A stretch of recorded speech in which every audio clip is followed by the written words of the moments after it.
Let me say something that's going to bother a lot of landscaping owners. If I took over a $1 million landscaping business tomorrow, I wouldn't hire more people, I wouldn't buy new software, and I definitely wouldn't look into an office manager, because most multi-million-dollar landscaping businesses aren't actually businesses yet. They're high-paying jobs with trucks. Now you're probably looking at this video like, who is this Asian guy? Why is he telling me how to run my landscaping business? Well, my name is Eddie Seegers. I have grown and scaled my own landscaping business over the past 4 years. Everything that I'm about to show you, I have personally implemented myself. Last year, we did over $1 million in revenue. And in the last 80 days, we did over $500,000. We're gonna move on to the iPad over here just because it's a little bit easier for me to demonstrate all this. So we're gonna start with you being the owner. This is you, the owner. And the problem isn't the crews, it's not the market, it's that everything still runs through one person. Everything from leads to estimates, crews, admin, even like customers. Meaning if you disappear for a week, sales slow down. If you stop answering your phone, leads get lost. That tells me something super important. It's that the business doesn't run on systems, it runs on memory. AKA you. Here's why that's dangerous. At this stage, the business works because the owner remembers everything. For example, let's say this is your brain right here. All right.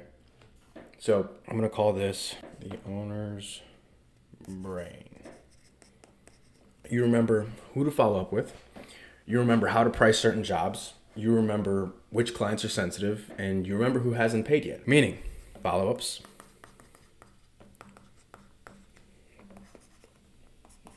pricing rules,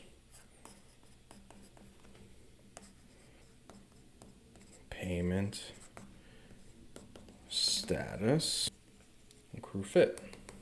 And because all of this lives here, everyone has to come to you for answers. That's not necessarily leadership. That's more so being the router. Nice big arrow pointing back to the brain there. And essentially, if all this disappears, you got no business. So before integrating AI, before hiring VAs, before installing systems, before delegation, I follow at least these 3 rules. In the first box here, we have standardized decisions. I don't delegate tasks, I delegate decisions. You can delegate a task to someone and what falls under it, you're not going to be able to efficiently communicate. If you delegate decisions, you actually take stuff off of yourself and you make someone completely responsible for whatever it is. I'll dive into that here in a little bit. It's logic before software. What this means is because CRMs fail if decisions aren't defined. There's no point in even using a CRM if you put someone behind it that isn't responsible for it. Third one here, the owner only does what can't be delegated.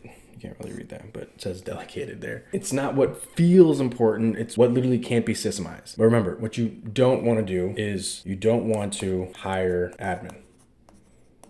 At least you don't want to hire them first.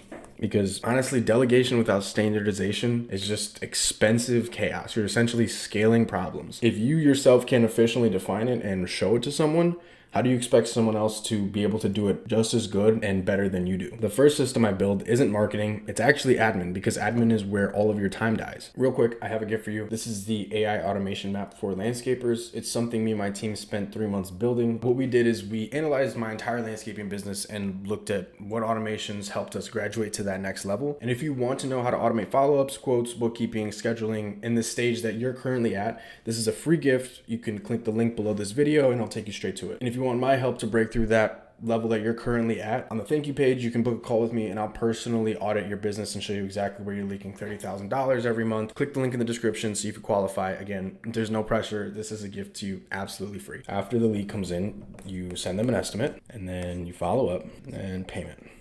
Make this a really easy one to understand. This flow exists in every single landscaping business. Most of it just runs completely manually. Underneath here, underneath the lead in, you've got call, you've got texting, you've got, lead form. Speed matters more than perfection here, just a little bit of a side note. Underneath here, you've got, maybe you give them price ranges. If you're really good, you got a tiers package. In other words, like a tiered package. And if you're super elite, You got add-ons, or at least you frame it as though. It's not magic pricing, it's just logic, right? Under follow-ups, maybe you follow up day one. You got, if you have a really good sales process, you usually get them in day 3. You got 7 days. After that, you got a long-term email and SMS sequence. For reference, anything after like 2 weeks, you probably shouldn't keep reaching out to them, but it's emotionless. It's automatic. This is the flow in which you want to deliver it. Under payment, you got your invoices, you got reminders. Not only reminders for yourself, you got reminders for the client, all the way to collected. But anyways, this right here is kind of the reframe that you want to take. And for this, what's key? Admin equals decision flow. Now, let's separate the roles because this is kind of where people get confused. So on this side, we got AI. And then on the other side here, you have VAs, virtual assistants. On the left side here, you've got AI, which heavy on speed, heavy on consistency, use them mainly for follow-ups and categorization. And on the right side, you've got VA, which handles a lot of the exceptions, handles edge cases, handles confirmation, and then the most important one handles escalation. We're not quite at that point yet with AI where it can handle kind of the stuff that VAs handle, but mainly the main thing is that AI, you want to use it as much as possible when it comes to everything. There's a lot of stuff that you don't even think can be optimized with AI that will extremely help your business, right? AI is huge with speed. AI is huge with consistency. They tend to not make a lot of mistakes. Huge for follow-ups, huge for categorization with your books. AI is huge in that. Anything with numbers, spreadsheets, you want to use AI for this. Now, for everything that AI can't do, you want to use virtual assistants for exceptions. If this, then this. If there's more complex logic within the decisions and you're switching between a lot of different softwares within your business, okay, yes, I would say VA is great for that. Edge cases.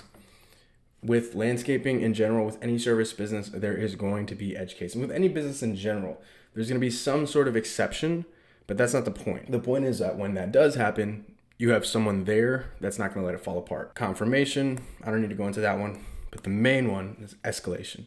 Meaning before you actually go in and you try and manage everything yourself, you want VAs to handle the AI. That way, when something does happen, they can escalate it to you. Or if there's other virtual assistants within your business, they are escalating it to each other. Or if they have a manager, in my case. Nonetheless, AI removes, if I had to say, 80% of the work. And that's the truth. The other 20%, I'd say it's definitely removed by VAs, right? So especially in the landscaping business, super simple. It is not a very complex business to execute. You do a lot of the same stuff every day. You're not building someone an entire house from the ground up. It may be complex in some of the projects that you do, don't get me wrong, but in terms of the actual business side, the admin side itself, a lot of the work that you do is easily repeatable, and it can usually get done without you, actually probably better than you, faster than you, and on the timeline that you actually want it done using AI and VAs. Let's go into something now that I would say is equally as important. In other words, what would I not do? If I took over tomorrow, here's exactly what I would not do. I wouldn't hire an office manager. I wouldn't use more than 2+ softwares. I wouldn't do custom everything. And I wouldn't have an owner inbox. Why is this? Because every exception that you allow becomes a rule that you manage forever. Major thing here, growth dies in the inbox.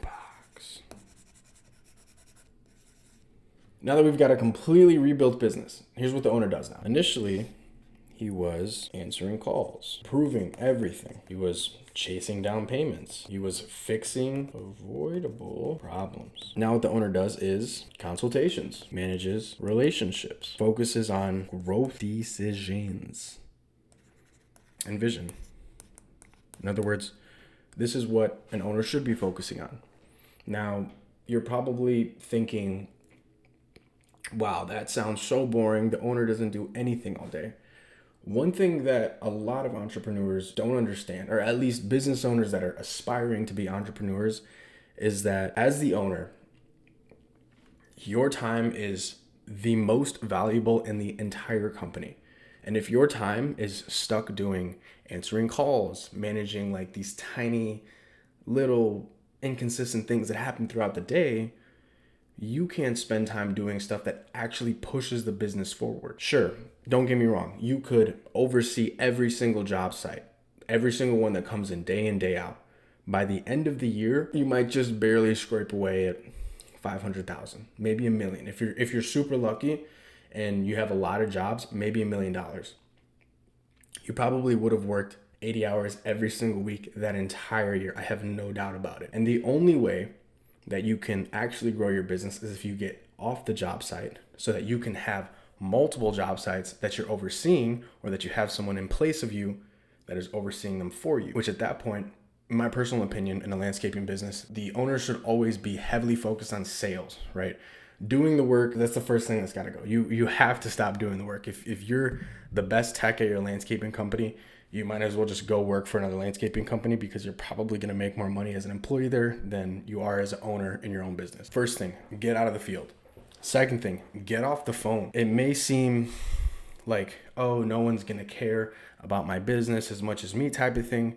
But you need to get someone that's in that place to just be able to pass it along to you, because one day you're going to have so many leads, you're literally not going to be able to handle them yourself. I'm not going to go into every single stage, because most of you are stuck at that level between being the admin, being the salesperson. Maybe you have a couple of salespeople, or you've tried it and don't like it.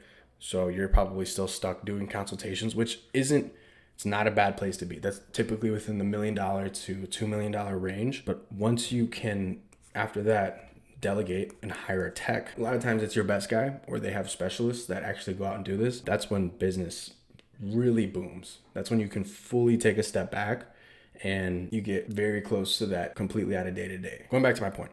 So what is this? From here to here, this is called systemization. If you're the router, if you're the hive mind, the only guy that does everything, nothing scales. No matter how good you think you are at it, I can guarantee you humans have been around for hundreds of millions of years, and to think that you're the best at any single thing is completely oblivious, and the world did fine without you, and the world will do fine when you're gone. So take your ego, throw it out the window, because it's the thing that's keeping you completely broke right now. What we have now is systems, AI, VAs. That leads us to freedom. If your business lives in your head, it's fragile.